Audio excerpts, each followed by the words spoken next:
Update. Woman has come forward claiming she had a child with my late father to try and obtain a cut of his estate. Original post. Using an alt because this is just ridiculous. So here's the situation. My father passed about 2 months ago from natural causes and left everything he owned to me and my sister. His estate is worth over $5 million, with almost half of that in liquid assets. His estate is still being split up now, not because me and sis are fighting or anything. The two of us are just working together to see who wants what and figuring out what to do with the rest. But that isn't the issue here. About a week ago, a woman we'll call Stupid B, SB for short, contacted my father's estate attorney, claiming that she had a secret child with him and demanded he get a third of the estate. I have never met this woman, or even knew she existed until then, but apparently, she is the daughter of someone my dad went to high school with, so it isn't out of the question at first.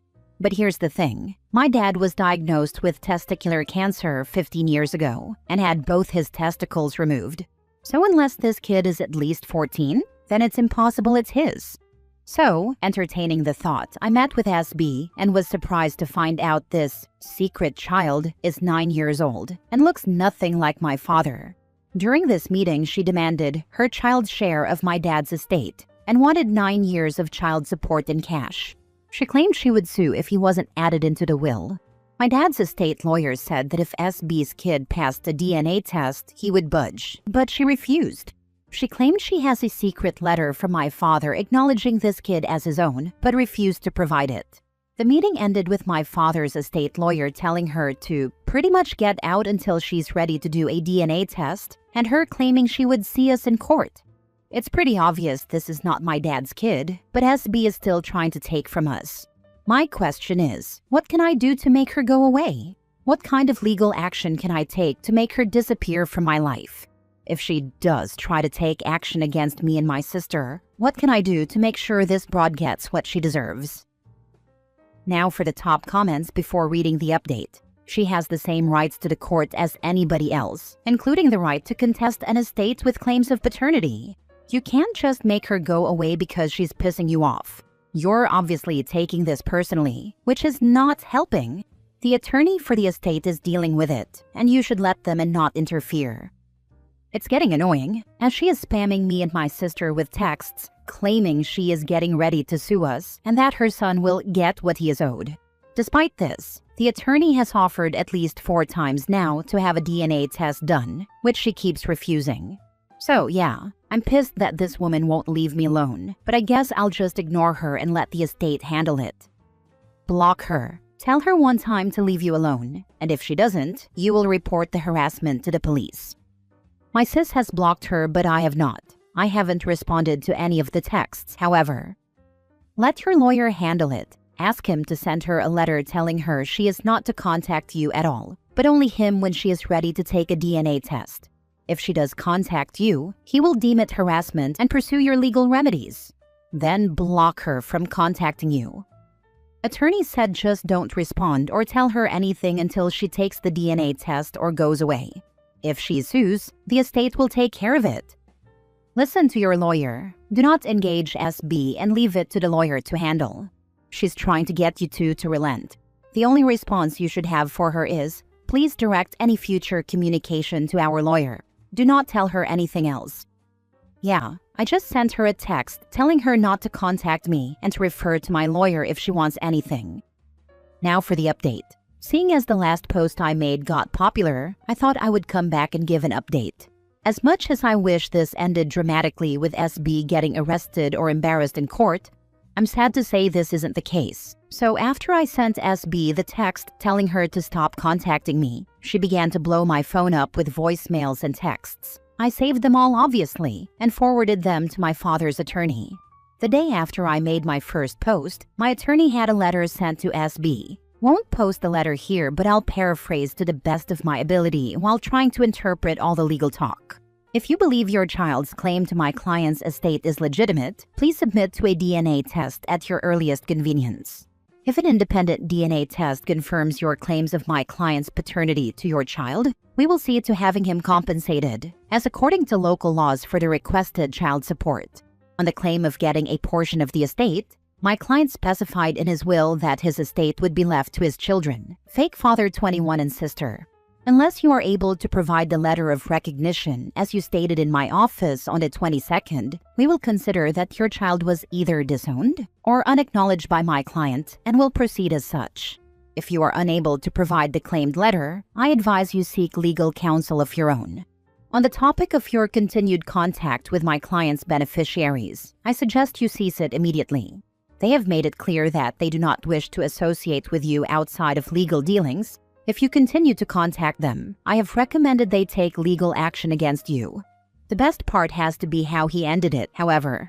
If there is the possibility that your claims of my client's paternity to your child are misinformed or fraudulent, I suggest you admit to this and cease contact with me and my clients. If you continue these actions under false claims, not only will you be receiving a bill for my time, I will suggest that my clients take legal action against you. While this was going on, my sister tracked down SB's parents and got into contact with them. It turns out that SB has not had contact with her parents in multiple years, but that is not the important part. Apparently, this is not the first time she has done this. She pulled the same stunt with another man when this kid was born 9 years ago and got paid off to leave him alone. I also forwarded this to my attorney. So fast forward to this morning when I get a call from my attorney. SB is retracting her statements, claiming she misunderstood the situation and no longer believes her son is my father's kid. So yeah, no big dramatic ending sadly, but I guess this is over. Thanks for the advice originally. I know some people were asking why I came here when I already had an attorney, and to be honest, I see where you guys are coming from. I was pretty stressed, and with this woman trying to steal what my father had worked his whole life for, I really just needed a place to vent and look for advice on what I should do. Thanks for that. That's why you let the lawyers handle it, and I bet they had some fun crafting that response. My brother and sister-in-law are lawyers, and they live for moments when someone F's around and finds out. Apparently, she pulled the same stunt with another man when this kid was born 9 years ago and got paid off to leave him alone. WTF? Did that person not have the sense to demand a DNA test or other proof? She's gaming grieving people that have money. Not everyone is strong enough to keep fighting idiots when they are hurting. This woman cheated people once, and now thinks she can keep doing it. I hope OP and their lawyers wreck her for good. This makes me so mad. Scammers came out of the woodwork when my parents died. It was disgusting. This is on top of the legitimized scammers, like Funeral Home trying to convince the bereaved that they need a $10,000 coffin liner. Jesus. I thank my mother for handling all of that when my brother and sister passed, but even just pets. I lost my childhood dog last week, and the crematorium was charging me for viewing her one last time, for clippings of her fur. I told them they weren't allowed to pick her up until that afternoon. Then I just went back to the vet, saw her one last time there for as long as I wanted. I think I was in there for like an hour, and they presented her beautifully with a little rose between her paws and everything. The crematorium wanted to charge me double if I took over half an hour, and I got all the ear, tail, and belly fur clippings I wanted for free. Because shocker, she's my dog? That doesn't just end because she's dead. Scammers. She spent 16 years with me. They don't suddenly get ownership of her now that she's gone. What a wild business model to go with. Things that actually take effort, I understand charging me for, but freaking fur clippings? Seeing her one more time? Next story. Am I the a-hole for not pampering my husband after a blood draw? He definitely thinks so, and I'm too biased from my own experiences to be neutral, so here we are. This is not how he normally is day to day, but it is a recurring man-cold issue we have had in the past. Husband needed a blood draw today. He worked himself up all last night and this morning leading up to it.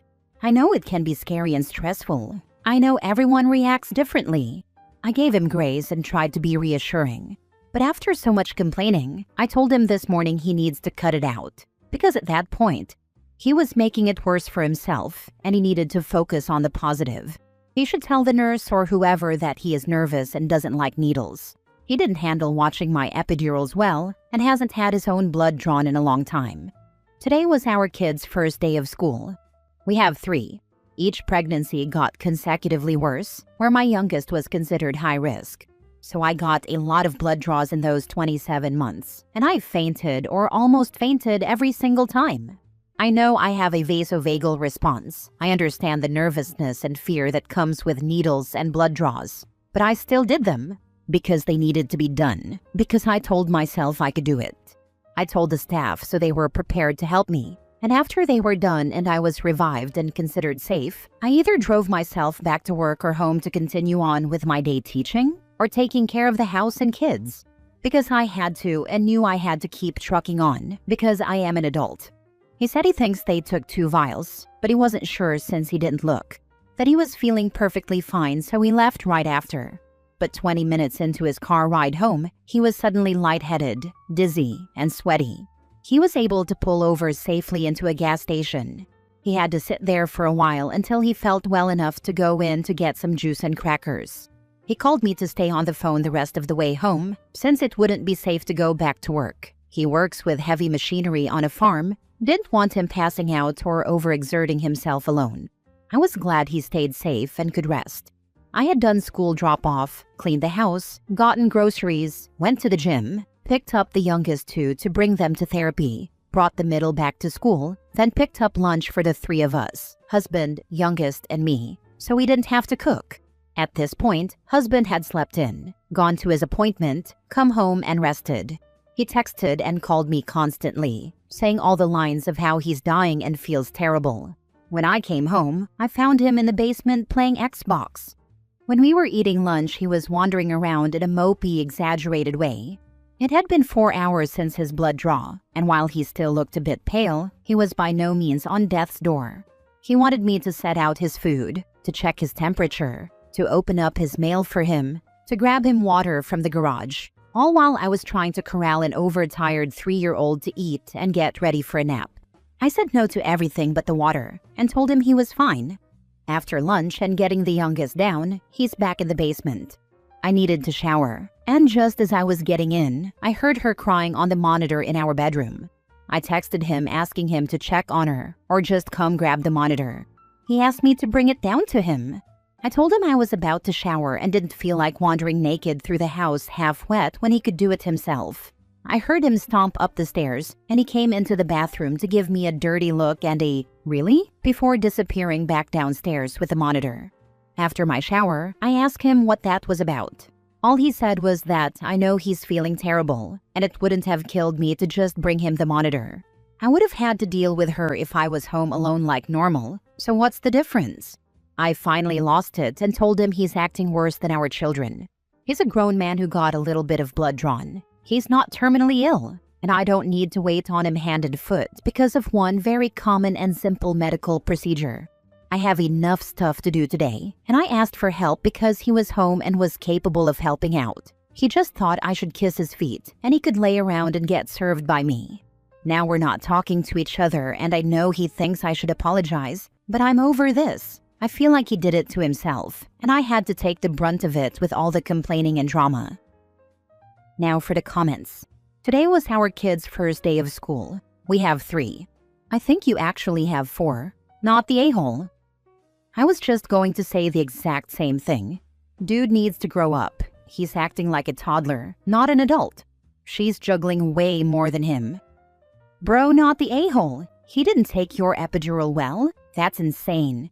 Dude needs to get a grip on reality, drink some water, and be a dad. How old is he? Because he's acting like a damn child. Haha, we're in our 30s. My last epidural I passed out on. Woke up to being tossed around with 20 doctors and nurses in the room because my blood pressure tanked and they lost the baby's heartbeat. Found my husband laying on the couch eating a sandwich and juice with a towel on his head because he also almost passed out. Last story. Am I the a-hole for locking my stepdad out of the house in the rain? I 16 female, have a mother 45 female and father 46 male who share custody of me after their divorce 10 years ago. My mother remarried a year ago to her now husband, 40 male. I'm split 50-50 between both parents, and currently I'm staying with my mother. Now on to my mom's husband. At first he was really nice, always trying to be involved. He showed up for my volleyball competitions at school, asked about my day, and gave me small gifts. However, over the past few months, he has become much weirder. He maintains hugs for too long. His hand rests really low on my back, and when I tried pulling away one time, he just tightened his grip and said I was being shy. Bear in mind, he's much taller and bigger than me. There have also been multiple times where he walks into my room without knocking when I'm in a towel, but it only happens then and never any other time. Whenever I raise a concern to my mother, she insists I'm exaggerating. Sometimes she talks to him and he backs off for a while, but then he does this thing where he talks badly about himself when I'm near, and then overcompensates for making me upset by giving me my favorite sweets, chocolate or ice cream. A few days ago, I was home alone with my mom's husband, and I was letting my dog out into the garden for a minute. It was raining heavily, by the way, when he came up behind me and hugged me. This, of course, made me uncomfortable, and I kind of pushed him off me with my elbow. He didn't fall or anything, just stumbled. From that point, I walked back inside, slammed the garden door shut, locked it, and went into my room upstairs, with my dog, of course. When my mom got home around 30 minutes to an hour later, she heard him shouting from outside and let him back in. He obviously told her what I did. He was soaked from the rain and really mad at me, and so was my mother. He now has a really bad cold and has been sick since that day. They both blame me and constantly lecture me every day, which makes me feel terrible since it wasn't my intention to make him sick. I just acted out of irritation. He technically didn't really do anything, so I'm second-guessing myself. I talked to my dad about everything that's been happening. He's mad I didn't tell him sooner how I've felt around my mom's husband, so he's coming to pick me up soon so I can stay with him after arguing with my mother for hours on the phone. I'm so sorry for this really long post. I think I was ranting a lot. So, am I the a-hole for locking my stepdad out of the house and getting him really sick? Who cares if he's sick? Your stepfather is trying to hit up on you, and your mom is so desperate for a warm body to lay next to that she's allowing it. Go live with your dad. This will only escalate. You are not overreacting. You are not imagining stuff. He is just as creepy and weird as you think he is. And as a mom, I'm so disappointed in your mom. She is supposed to protect you. Oh, he's sick, all right, and nothing to do with his sniffles. Your dad should get full custody, and at your age, judges usually agree with a request from you. Too bad your mom isn't protecting you, but you need to protect yourself and stay away from the creepy dude. Also, it might be a good idea to look for cameras in your bedroom and bathroom at your mom's. Kind of goes hand in hand with the attempted grooming and weird advances.